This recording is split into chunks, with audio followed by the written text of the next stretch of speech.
প্রধান উপদেষ্টার বৈঠক শেষে সব দলের বৈঠকে পরে যতটুকু বিশ্লেষণ করে বুঝতে পারলাম যে ডক্টর ইউনূস পড়ছে একটা মাইক গেছি ভাই, যে না পাইতে সইতেছে না পারতেছে কইতে।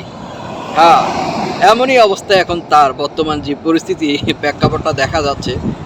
ওই ঘরের মধ্যে যখন বাচ্চা থাকে তখন বাবার কাছে অনেক সময় অনেক কথার জন্য আবদার করে, এই বকা এই বকছে মা বকছে, ওইটা আমার দেন ওইটা। তখন বাবাও ছেলের কথা না শুনতে পারে মেয়ের কথা কিভাবে শুনবে, কারণ ছেলে মেয়ে দুইজনে বলতেছে, অভিযোগ দেয়। তখন বাবা বলে যে আচ্ছা ঠিক আছে আমি দেখতেছি, আমি একটু বিজি আছি, পরে বিষয়টা দেখতেছি, এরকম কোনো একটা সান্ত্বনা দিয়ে দেয় আর কি।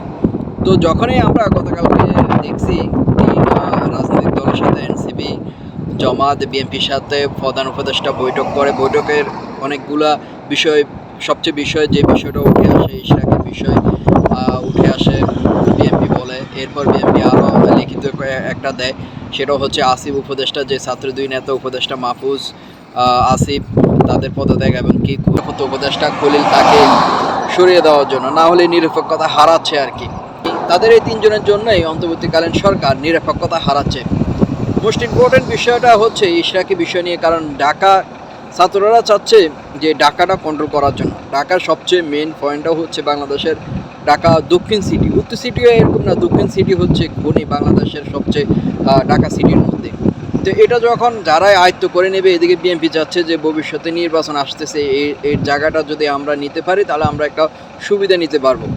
তো এদিকে এনসিপির নেতারা প্রধান উপদেষ্টার সাথে বৈঠকে বসে বলছে যে আগে আওয়ামী লীগের যত নির্বাচন হয়েছে, নির্বাচনের সবগুলা নির্বাচন বাতিল করে দেওয়ার জন্য, বাতিল করে দিলে তো হচ্ছে এশরাকার সে পদটা পাবে না। তো বিএনপি ভাবতেছে যে নতুন দলের যে এনসিপির নেতারা রয়েছে তারা সুবিধা নিতে চাচ্ছে, কারণ সামনে নির্বাচন। তারা দক্ষিণ সিটি উত্তর সিটিতে তাদের কোরামের একজন আছে, দক্ষিণ সিটিও চাচ্ছে তাদের কোরামের একজন যদি বসাতে পারে তাহলে তারা ভবিষ্যতে, কারণে এখানে ঢাকা ভার্সিটি রাজু ভাস্কর্য মানে বিভিন্ন ভালো ভালো পয়েন্ট আছে, এই পয়েন্টগুলো যদি আয়ত্তে নিতে পারে এখান থেকে তারা কোনো কিছু করতে পারবে ভবিষ্যতে ফিউচারে। তো এই ধরনের চিন্তা করতেছে। তো এখন ডক্টর ইউনূস কি জন্য মাইকে সিপে পড়ছে, পারতেছেন বিএনপির বিপক্ষে যে রায় দিতে পারবে বা ইশরাককে বা বাতিল করতে পারবে, এমন একটি মাইট গেছে। আবার এদিকে এনসিপির যে অবস্থান রাখতে পারবে, সেজন্যই দুজনে বলছে আমরা এটা দেখবো, আমরা এটা বিষয়ে ব্যবস্থা নিতেছি, দেখতেছি, মানে সান্ত্বনা দিয়ে দিছি। এ হচ্ছে চলমান রাজনীতি। জমাতের বিষয়ে যদি আপনি বলেন, জমাত কিন্তু এনসিপি যা বলে তাদের দাবি দাবা একই, যদিও তারা প্রত্যক্ষ মানে বলে না, কিন্তু ওইভাবে বোঝাচ্ছে ওইগুলাই তাদের দাবি দাবা। আর